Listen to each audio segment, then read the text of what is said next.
یہ بابا میں درخواست گزار ہوں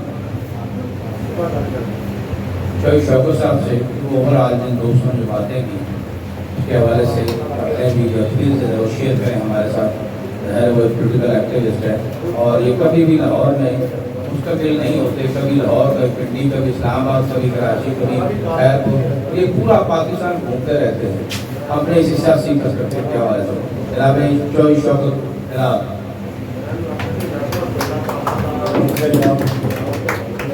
ایک بڑا ٹاپک ہے یہ، اس کے ملکوں کا دارمدار ہوتا ہے زراعت اور صنعت، دو ہی چیزوں پہ ملکوں کا دارمدار ہوتا ہے، باقی بزنس ساتھ ہیں، یہ دونوں ہی ہمارے ملک کا دربار ہے۔ یہ دانش بھائی کا قول ہے کہ نجکاری جو ہے وہ چیزیں غلامی کی ہے،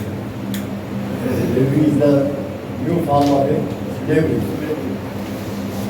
یہ ایک سلیوری کی ایک شکل ہے نجکاری، لیکن ہمارے ہاں اس کا ہوا۔ میں تھوڑا سا بیک گراؤنڈ بھی جانا چاہوں گا 5-7 منٹ کہ یہ سب ہے کیا اس ملک میں صنعت تھی، شروع سے صنعت تھی اس ملک میں کوئی صنعت نہیں۔ جب یہ ملک بنا جیسے شبیر صاحب نے کہا وہ میڈیکل کالج میں اسی طرح 8 کارخانے، اس ملک میں کچھ نہیں، 10 بائی ریلوے کی ایک پوسٹ آفس تھا، ایک کراچی پورٹ اور ایک سیمنٹ فیکٹری کی شوگر فیکٹری، یہ اس ملک میں کچھ یہاں پیر تھے، بڑے بڑے علماء کرام تھے ہمارے، ان کے پاس 500 برپا زمینیں تھیں، وہ جاگیردار بھی تھے، وہ اپنے علاقوں کے پیر بھی تھے، وہ اپنے علاقوں کے سیاسی رہنما تھے۔ یا پاکستان کا ایک ڈھانچہ مثلا کہ قبائلی نظام کا، یہ ہمارا اثاثہ تھا، ایک فوج تھی اور ایک بیوروکریسی۔ پولیٹیکل پارٹیز ہمارے یہاں کمزور تھیں، مسلم لیگ قائداعظم نے نفی کر دی کہ میں نے تو کچھ ٹائی بیٹر میں نے اور میرے ٹائی بیٹر نے پاکستان بنایا، مسلم لیگ کا کوئی وہ پاکستان میں کہیں نظر نہیں آتا، تو ان کی اپنی تحریروں میں اپنی کتابوں میں بہت کتابیں لکھی گئی اس میں۔ تو جب یہ پاکستان بن گیا، دوسری جنگ عالمی جنگ ہوئی تھی، اس کے بعد کہ معاملہ وہی جل چکا، 3 ممالک کے بارے میں ایک فیصلہ ہوا انٹرنیشنلی، جاپان، کوریا اور پاکستان اور ساتھ میں ہندوستان کا ذکر بھی ہے کہ یہاں پر حکومتیں جو ہے وہ صنعت کاری کریں، سرکاری سطح پہ صنعت کاری کا آغاز کیا ہے۔ تو پاکستان کی طرف میں آتا ہوں، جاپان، کوریا اور بھارت کی طرف میں نہیں جاتا۔ تو پاکستان میں 1953 میں 1953 میں ایک ادارہ بنا، Pakistan industrial development corporation. Pakistan industrial corporation نے آغاز کیا، ہارورڈ گروپ جو ہے امریکن یونیورسٹی جو ہے، ہارورڈ کے ایکسپرٹ پاکستان، جو ان کے ایکسپرٹ تھے اکانومسٹ جو تھے وہ پاکستان آئے اور انہوں نے یہاں ایک ماڈل دیا ہمیں انڈسٹریلائزیشن کا، اور اسی ماڈل کے تحت پلاننگ کمیشن آف پاکستان کی بنیاد پہ اور وہ 5 سالہ منصوبے جو بنے وہ ہارورڈ گروپ کی ہی دین تھی ہمیں۔ ٹھیک ہے، سرمایہ دارانہ ملک تھا بھی، انقلاب تو آیا نہیں تھا، وہ سوشلسٹ ملک بھی نہیں تھا، اثرات برطانیہ کے تھے اس کے اوپر، بعد میں امریکہ کے اثرات آئے، چلے ٹھیک ہے آپ سرمایہ داری کے حوالے سے اس ملک کو بنائیں۔ تو بندہ یہ تھا کہ شروع میں ہی 2 نظام توڑ دیا جاتا، فیوڈل سسٹم کو بھی توڑ دیا جاتا اور ٹرائبل سسٹم کو بھی توڑ دیا جاتا، اور ایک بڑے پیمانے کی انڈسٹریلائزیشن اس ملک میں کی جاتی۔ اگر بڑے پیمانے کی انڈسٹریلائزیشن کی جاتی تو پھر لازم تھا کہ اسی ٹائپ کی ایجوکیشن سسٹم بھی ڈیولپ ہوتا، کیونکہ ایک بات ذہن میں رکھیے گا کہ انڈسٹریلائزیشن، انڈسٹری اور ایجوکیشن یہ ساتھ سائڈ بائی سائڈ چلتے ہیں۔ ایجوکیشن ایسی ہوا میں نہیں ہے، ایجوکیشن ترقی کے لیے ہے، انڈسٹریلائزیشن کے لیے ہے اور انڈسٹریل گروتھ کے لیے ہے، انڈسٹری کی پیداوار کے لیے۔ تو پھر اسی طرح کے ادارے بنتے اور اسی طرح کی یونیورسٹیز بنتی اور اسی طرح کا ہمارا ایک ایجوکیشن سسٹم بھی بات ضروری جاتا ہے کہ ہمیں انڈسٹری چلانی ہے۔ تو PIDC نے مختلف ممالک سے قرض دے کر، یہی وہ دور ہے جب IMF اور ورلڈ بینک بھی دوسری جنگ کے بعد بنتے ہیں۔ اب انہیں کلائنٹ بھی چاہیے، دونوں، ورلڈ بینک کو بھی کلائنٹ چاہیے اور IMF کو بھی کلائنٹ چاہیے۔ تو ایک پاکستان کے اندر انڈسٹریلائزیشن کے لیے حکومتی سرپرستی میں آغاز ہوا کارخانے لگانے کا، اور 90 کے لگ بھگ کارخانے پاکستان میں لگے۔